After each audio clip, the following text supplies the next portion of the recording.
In the heart of London, a mind destined to change the world was born. Alan Turing entered the world on June 23, 1912, a time of burgeoning technological change. From a very young age, his genius was not just apparent, it was startling. He taught himself to read in just 3 weeks, a feat that amazed his family. His mind was drawn to numbers, puzzles, and the hidden patterns of the universe. Traditional schooling at Sherborne School often felt restrictive to his unconventional intellect.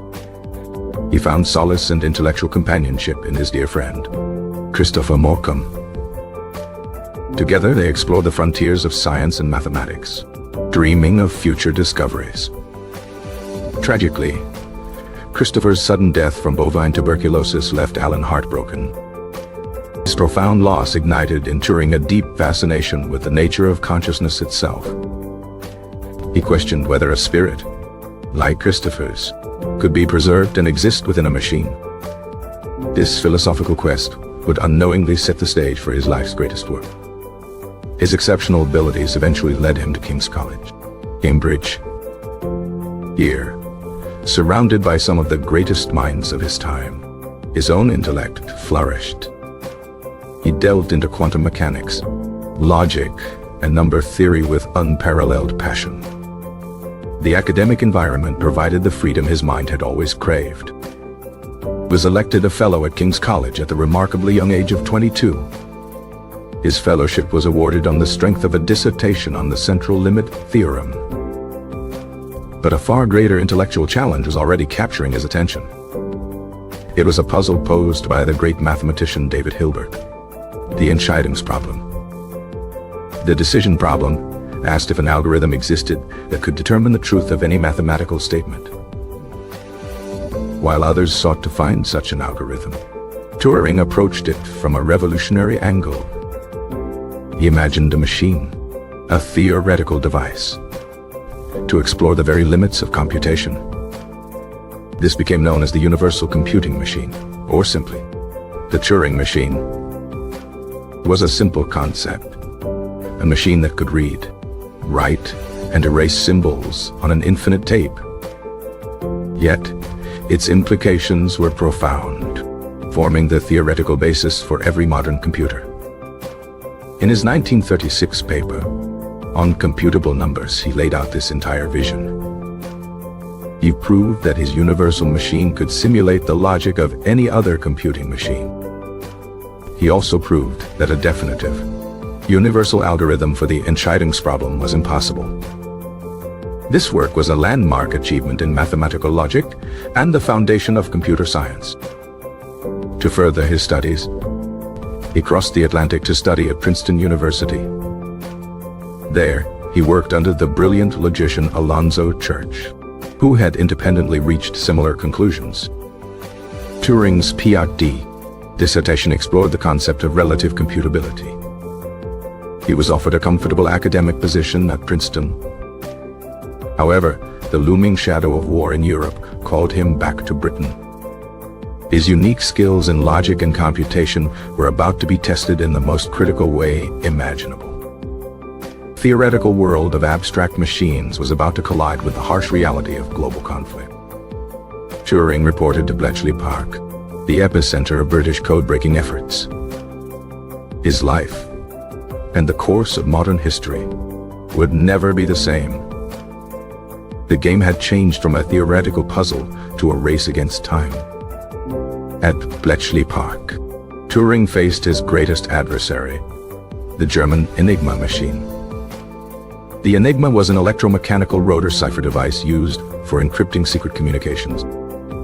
Its cryptographic complexity was staggering, with millions of possible settings each day.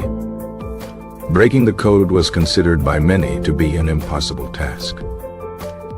Turing, however, saw it not as a linguistic problem, but as a mathematical and mechanical one. He, along with Gordon Welshman, designed a machine to mechanize the search for Enigma settings. This machine was called the bomb.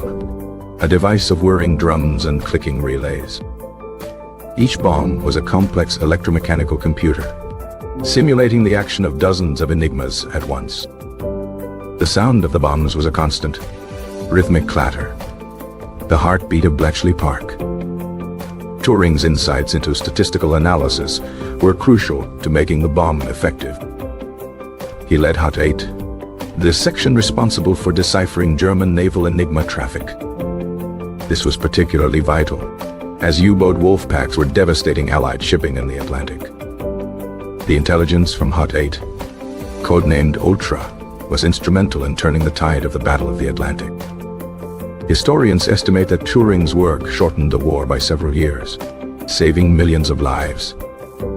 Despite the immense pressure, Turing was known for his eccentricities. He would chain his coffee mug to a radiator to prevent it from being stolen.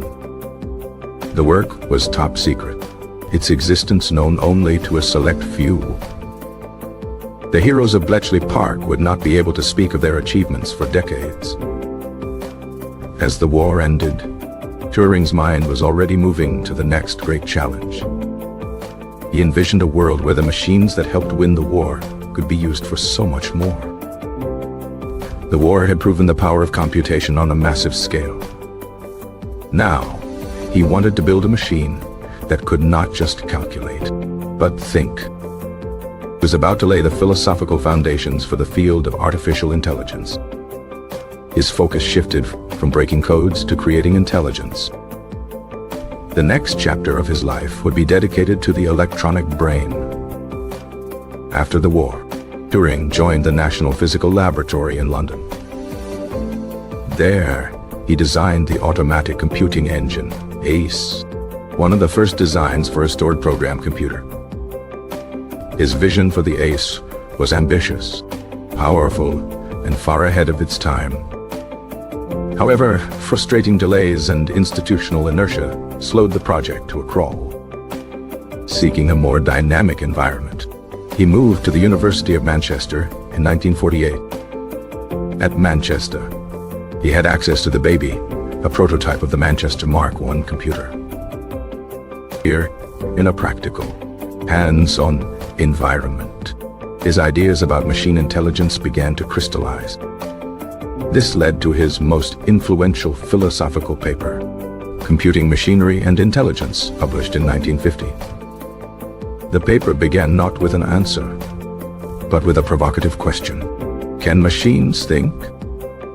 To bypass the philosophical baggage of defining thinking, Turing proposed a practical test. He called it the imitation game, which would later become known as the Turing Test. The test involves a human interrogator, a human participant, and a machine. The interrogator communicates with the other two through a text-only channel, unaware of which is which. The object of the game is for the interrogator to determine which of their two partners is the computer. The machine's goal is to imitate human conversation so convincingly that the interrogator makes the wrong choice. If a machine could consistently fool a significant portion of interrogators, Turing argued, it could be said to think.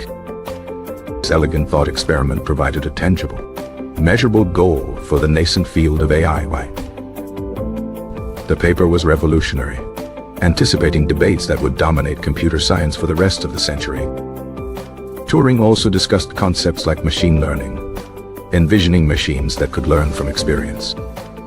He speculated about building child machines that could be educated like a human child. He even touched upon the idea of artificial neural networks, mimicking the structure of the human brain. He was not just a programmer or an engineer. He was a prophet of the digital age. His work provided the roadmap and the philosophical license for generations of AI researchers. He was at the absolute peak of his intellectual powers, exploring the very definition of life and intelligence. But the society he lived in was not as forward-thinking as his ideas. In the intolerant society of post-war Britain, homosexuality was a criminal offense. In 1952, Turing was arrested for gross indecency after acknowledging a relationship with another man. He made no attempt to deny the charge, saying no wrong in his actions.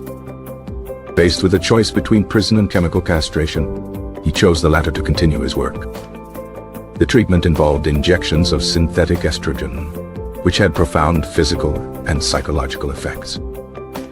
His security clearance was revoked, cutting him off from government cryptographic work.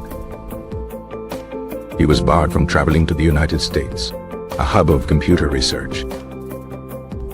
The man who had saved his country was now treated as a security risk. His final years were marked by this persecution and the side effects of his treatment. On June 7, 1954, Alan Turing was found dead in his home. The cause of death was cyanide poisoning, and the inquest returned a verdict of suicide. Brilliant light, one of the brightest of the 20th century, had been extinguished. Because of the secrecy surrounding his war work, his monumental contributions were not widely known. For decades, his name was absent from the mainstream history of the war he helped to win. Only in the 1970s, when the secrets of Bletchley Park were declassified, did his full story begin to emerge. The world began to understand the true scale of his genius and the tragedy of his end. Recognition grew, both for his foundational work in computer science and his crucial role in the war. In 2009, British Prime Minister Gordon Brown issued an official public apology for his appalling treatment. This was followed in 2013 by a posthumous royal pardon from Queen Elizabeth II. Today, the Turing Award is considered the Nobel Prize of computing, the highest honor in the field. His legacy is the digital world itself, a world he theorized before it was ever built. Every time we use a computer, we are interacting with the ghost of Alan Turing's universal machine. His life is a powerful story of intellectual triumph and societal failure. He was a man who saw the future, but was condemned by the prejudices of his present. The father of artificial intelligence, a war hero, and a martyr for progress. His early fascination with science was encouraged by his mother, Sarah Turing. He reportedly tried to invent his own typewriter as a child. At Sherborne, he clashed with a headmaster who valued classics over science. His friendship with Christopher Morcom was a meeting of two brilliant minds. Morcom's death solidified Turing's belief in a materialist basis for consciousness. His paper on computable numbers was published in the Proceedings of the London Mathematical Society. The concept of the Turing machine was a thought experiment, not a physical blueprint. His time at Princeton exposed him to a different academic culture. He built his own electric multiplier at Princeton, showing his engineering skills. The call to Bletchley Park was a summons he could not refuse. The initial staff at Bletchley were a mix of academics, linguists, and chess champions. The bomb was named after a Polish code-breaking machine, the Bomba. Turing's methods for breaking naval enigma were codenamed Banburismus. Once wrote directly to Winston Churchill to request more resources for Bletchley Park. Churchill responded immediately, telling his chief of staff to give them everything they want. The success against the U-boats was a direct result of the decrypted messages. Turing also worked on developing a secure voice encryption system at Hounslow Park. This system, codenamed Delilah, was a pioneering piece of electronic engineering. After the war, the Official Secrets Act silenced him and his colleagues. His ace design was elegant, but others found it too difficult to implement at the time. The Manchester Mark I was a more practical, albeit less powerful, machine. Turing wrote the first ever programming manual for this new computer. He even programmed it to generate love letters, an early example of creative computing. His 1950 paper is still required reading for students of AI and philosophy. The imitation game was a brilliant way to operationalize the question of intelligence. Turing predicted that by the year 2000, machines would be able to pass his test. His conviction in 1952 was a national disgrace. The hormonal treatment caused him significant distress and physical changes. Despite this, he continued his work on morphogenesis, the mathematical biology of pattern formation.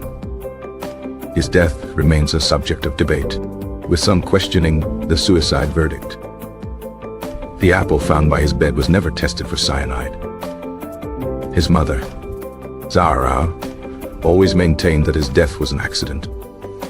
The classification of ultra in the 1970s was a pivotal moment for his legacy. Biographies and plays began to tell his story to a wider audience. The Turing Law of 2017 posthumously pardoned thousands of men convicted for homosexual acts.